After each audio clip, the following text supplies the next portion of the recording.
여러분 안녕하십니까?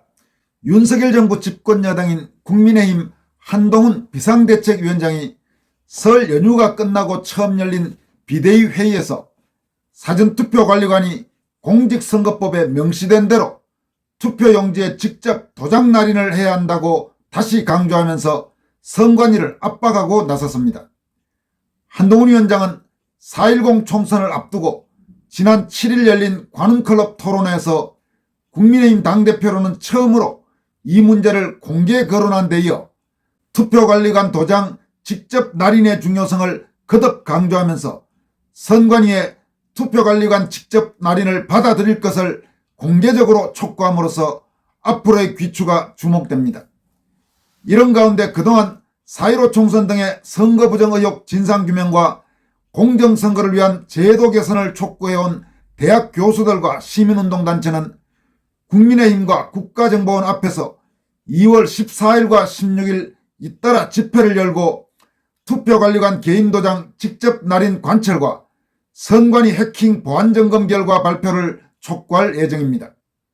먼저 한동훈 비대위원장은 설 연휴가 끝나고 정상적인 업무가 재개된 첫날인 2월 13일 서울 여의도 국힘 중앙당사에서 열린 비대위 회의에서 선거는 민주주의의 핵심이고 공정한 선거관리는 민주주의의 기둥이다.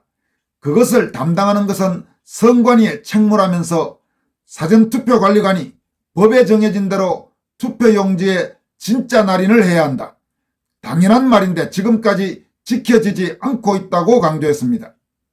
그는 현재 공직선거법 158조에는 관리관이 자신의 도장을 찍은 뒤 투표용지를 교부한다고 규정되어 있는데 사전투표는 도장을 찍지 않고 인쇄된 용지를 나눠주고 있다면서 법 규정과 다르지만 법원에서 그것도 가능하다는 판례가 있다는 근거로 선관위가 그렇게 하고 있다고 설명했습니다.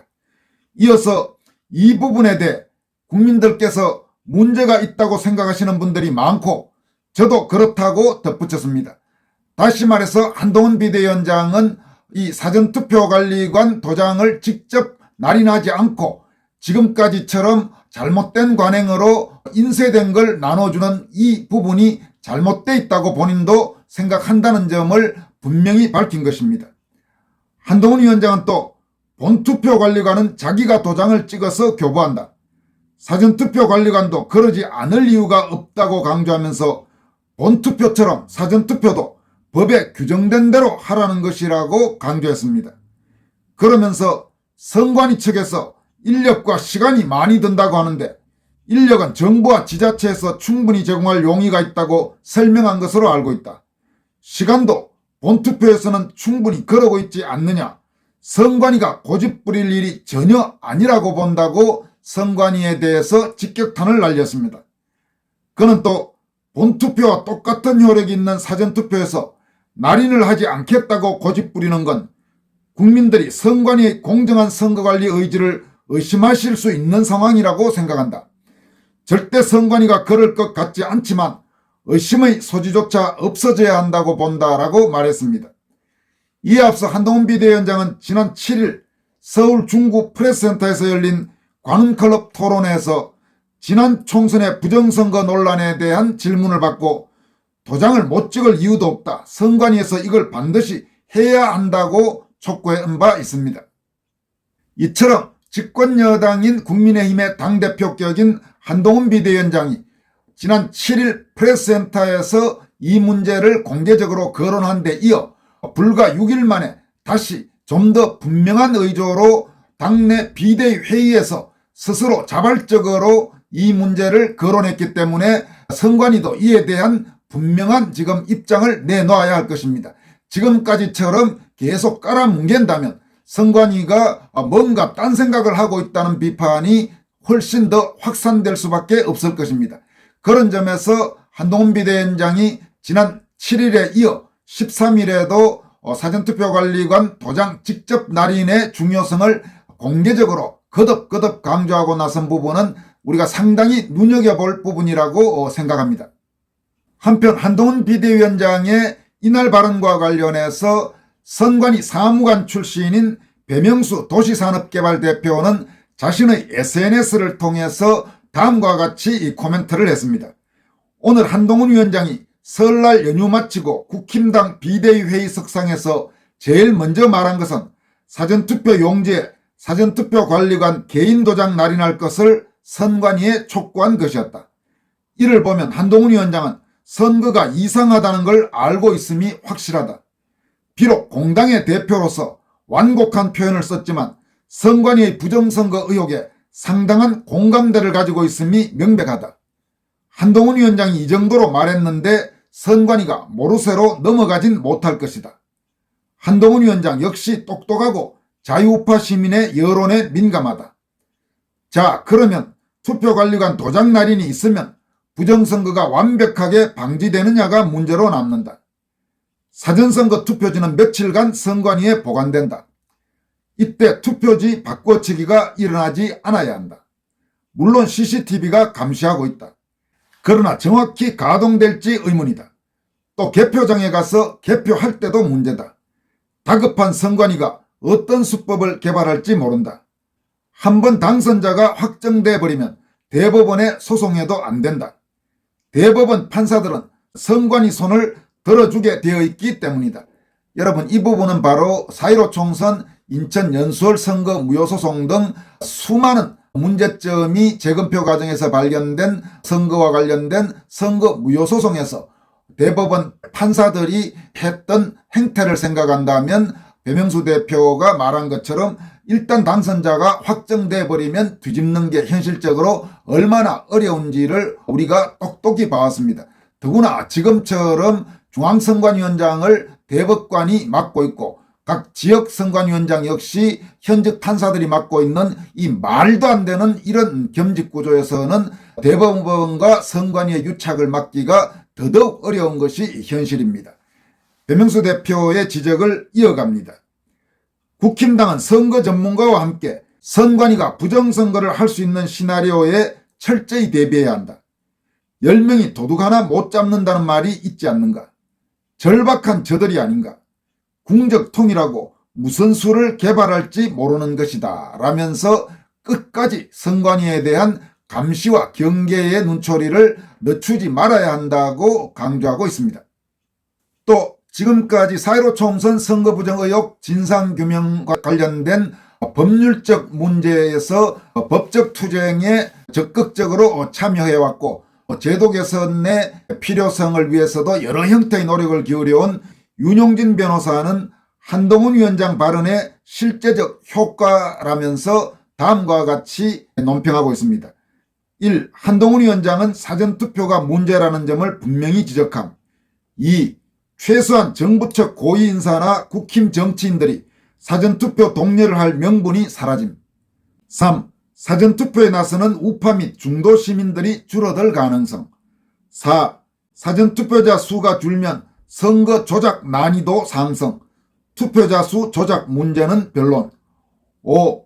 크게 아쉬운 점은 한 위원장의 관훈토론 발언을 메이저 언론이 보도를 거의 안 하고 있다는 점. 6. 따라서 한 위원장의 발언을 각계각층에 전파할 필요성이 큼. 윤 변호사는 이와 함께 오늘 한동훈 비대위원장 발언에서 2% 부족한 점이라면서 사전투표관리관은 사인 즉 개인 도장을 날인을 해야 하는데 한 위원장은 인쇄하지 말고 당일 투표처럼 날인을 하라고만 하고 있음.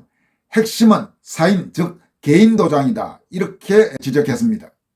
한편 전국 50개 대학 교수 모임과 자유대한호국단은 수요일인 2월 14일 오전 11시 30분 서울 여의도 국민의힘 당사 앞에서 제3차 국정원이 발표한 중앙선관위 해킹 의혹 수사 촉구 및 제22대 총선 해킹 방지 촉구 국민대회를 개최합니다.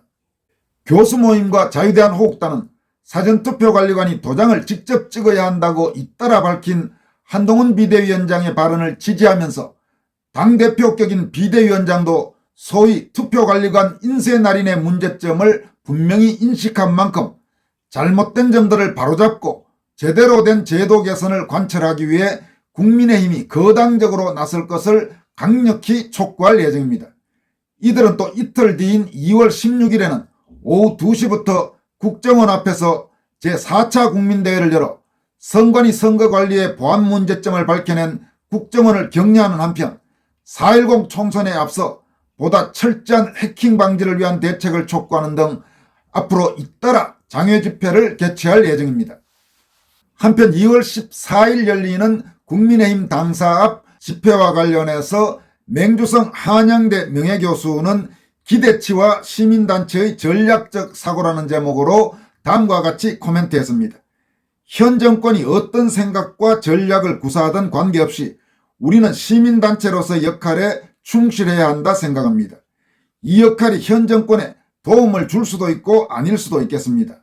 이런저런 계산 없이 예상되는 어떤 종류의 것도 국가 정상화에 관련된 것이라면 상대의 앞길을 차단하는 것이 절대 필요한 전략이라 봅니다.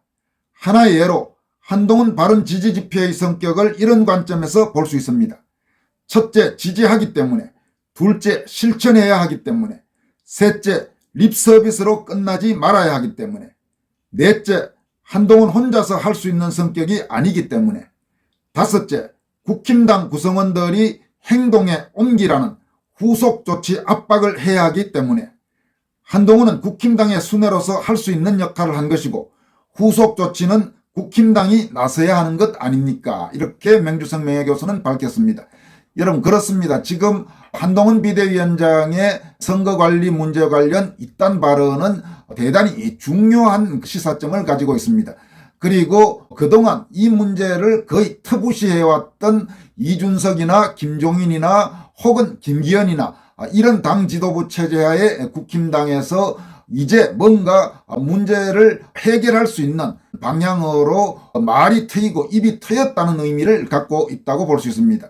따라서 국민의힘에 대해서 보다 거당적으로 그야말로 현 국회의원들 또 이번 총선에 출마하는 후보자들이 선거관리 문제의 공정성과 중립성, 투명성을 높이는 문제와 관련해서 보다 각자 분명하게 입장들을 밝힐 것을 촉구하고 그런 방향으로 유도하는 것이 대단히 중요하다고 할 것입니다.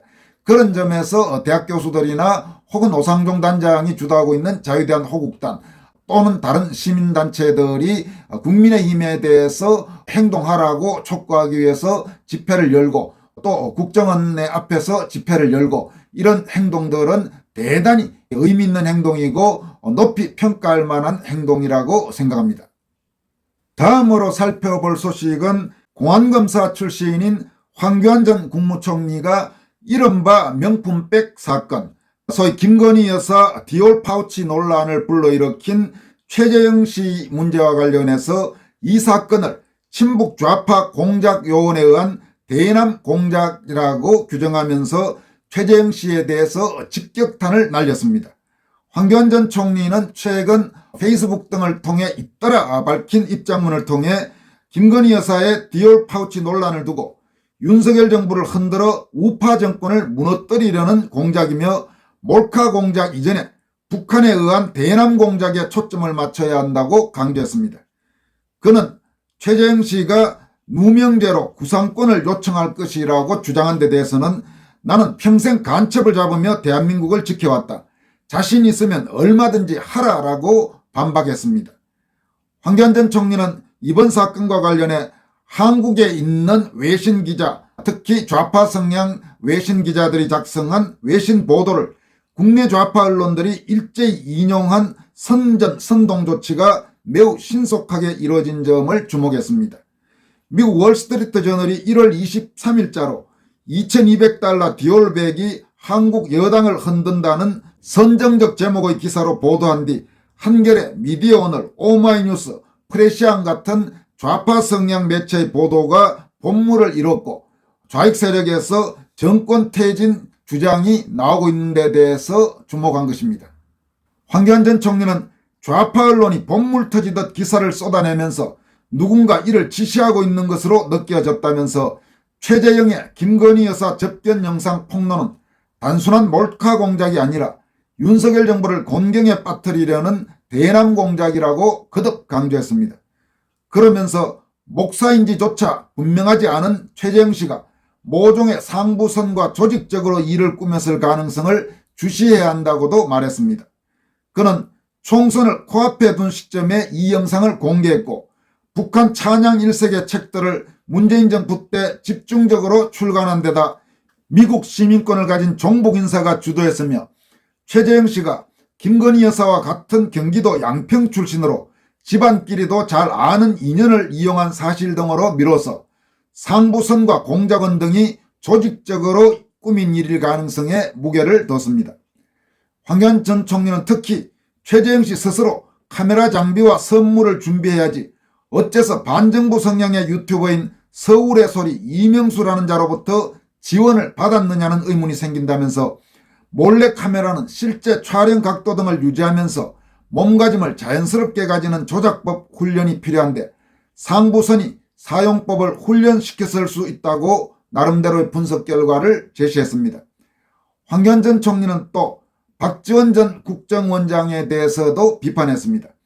그는 박지원 전 국정원장이 TV 프로에서 나의 주장을 국민을 우습게 보는 최대 히트작이라는 한마디로 폄훼했다면서, 박지원은 북한에 불법으로 돈을 갖다 준 범죄가 인정돼 징역형을 살았던 자라고 직격탄을 날렸습니다. 이어서 초록은 동색이라고 왜 대남 공작으로 보는지 제가 그 근거를 차례로 대니 혹시 도둑이 재발 저리는 것인가 라고 강도 높게 규탄했습니다. 윤석열 대통령 부인 김건희 여사의 소위 명품백 논란은 지난해 11월 극좌 성향 매체인 서울의 소리가 2022년 9월 김건희 여사를 만난 최재형 씨가 디올 파우치를 대통령실 테이블 위에 올려두고 나오는 영상을 공개하면서 시작됐습니다. 이에 대해 대통령실은 몰카 공작, 정치 공작이라는 입장을 유지해왔습니다.